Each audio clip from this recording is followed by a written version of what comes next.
UP में दुर्गा पूजा की विसर्जन यात्रा में दो समुदाय भिड़ गए हैं। 20 राउंड से ज्यादा फायरिंग हुई है, एक युवक की मौत हो गई और दुर्गा उत्सव के बीच यूपी का एक जिला जल उठा है। खबर यह है कि बहराइच के महाराजगंज से दुर्गा विसर्जन यात्रा निकल रही थी।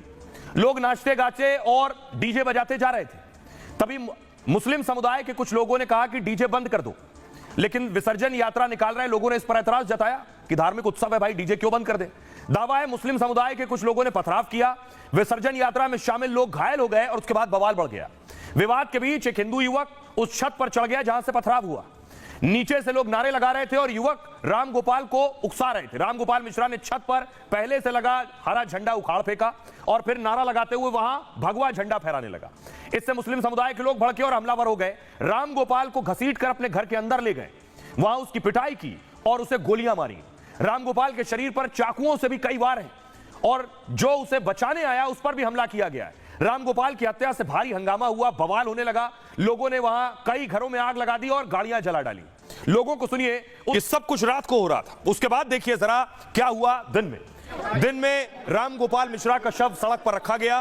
पुलिस मौके पर पहुंची, एसपी डीएम पहुंचे, मन्नतें करते रहे कि यहां से हटाइए, लेकिन उसके बाद माहौल तनावपूर्ण होता रहा। भीड़ आती रही, भीड़ को जानकारी मिलती रही, गांव को पता चलता रहा कि राम गोपाल मिश्रा की हत्या हुई है और भारी भीड़, हजारों की भीड़ इकट्ठा हो गई। दरअसल राम गोपाल मिश्रा की जिस तरह से हत्या की गई, मैं आपको बताऊं, बेरहमी से उनकी हत्या की गई। उनकी रिपोर्ट जो आई है वो क्या कहती है? शुरुआती पोस्टमार्टम रिपोर्ट दिल दहला देने वाली है। उसके शरीर पर चोट और गहरे घाव देखकर डॉक्टर भी सन्न रह गए। 3 डॉक्टरों के पैनल ने कई घंटों में शव का पोस्टमार्टम किया। राम गोपाल मिश्रा का जो पोस्टमार्टम है सुबह 3 बजे शुरू हुआ, करीब 4 घंटे बाद सुबह 7 बजे पोस्टमार्टम पूरा हुआ। राम गोपाल के शरीर पर आधा दर्जन गोलियों के निशान मिले हैं। उसके सीने और पेट तक में गोलियों के छर्रे मिले, यानी बेहद नजदीक से कई राउंड फायरिंग की गई। माथे और गले पर भी खून और गहरा घाव मिला है। गले और शरीर में कई जगह धारदार हथियार के जख्म हैं। बताया यह जा रहा है कि चाकुओं से शरीर पर कई हमले किए गए, मतलब चाकू और गोली मारकर राम गोपाल की हत्या की गई। पूरे पोस्टमार्टम प्रक्रिया की वीडियोग्राफी कराई गई। हमले में मारे गए राम गोपाल की उम्र सिर्फ 22 साल थी।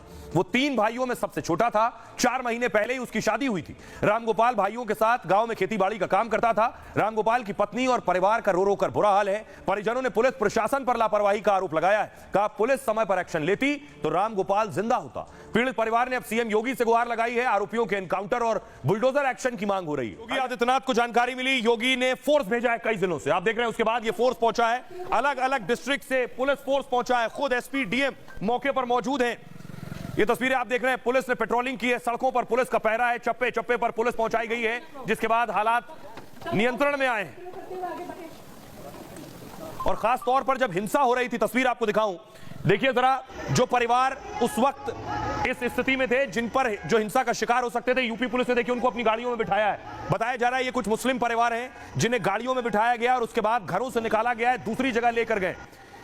यूपी पुलिस ने देखिए कैसे लोगों को बचाया है, गाड़ियों में भरा है, महिलाएं और बच्चे हैं इसमें। पुलिस ने उन्हें हिंसाग्रस्त इलाकों से दूर दूसरी जगह लेकर गए, शांतिपूर्ण जगहों पर। योगी ने देखिए कैसे एक्शन शुरू किया है। योगी की हालात पर पूरी नजर है, फोर्स बढ़ा दिया है। बहराइच हिंसा मामले में योगी खुद इस वक्त निगरानी कर रहे हैं और मुख्य सचिव और डीजीपी के साथ उच्च स्तरीय बैठक हो रही है। कहा मामले में किसी भी दोषी को बख्शा नहीं जाए। बहराइच में हर हाल में कानून व्यवस्था कायम की जाए। महाराजगंज के हर चौराहे पर पुलिस और पीएसी तैनात की गई है। 6 जिलों से फोर्स और 10 से ज्यादा पीएसी लगाई गई। गृह सचिव और एडीजी जैसे अधिकारी मौके पर मौजूद हैं। उत्तर प्रदेश एसटीएफ की 5 टीमें मौके पर लगाई गई हैं। 6 एसपी डीएसपी रैंक के अधिकारी तैनात किए गए हैं। बहराइच में लगातार पुलिस फ्लैग मार्च कर रही है। हिंसा प्रभावित इलाकों के पुलिसकर्मियों पर एक्शन हुआ है।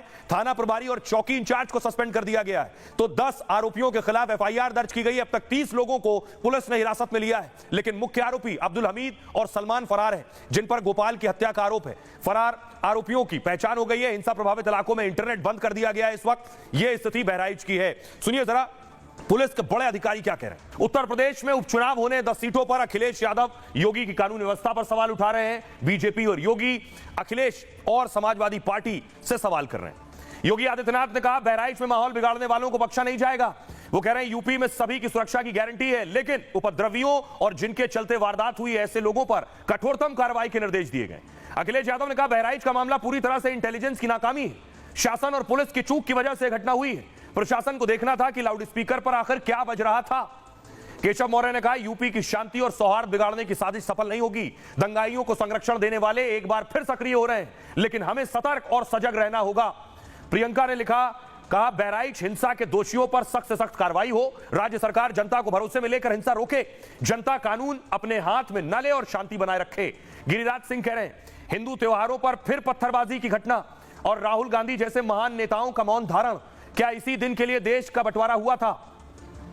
अजय राय कह रहे हैं कांग्रेस अध्यक्ष यूपी के बहराइच में गोली चली है, पूरे राज्य में जंगल राज है, योगी को इस्तीफा देकर मठ चले जाना चाहिए।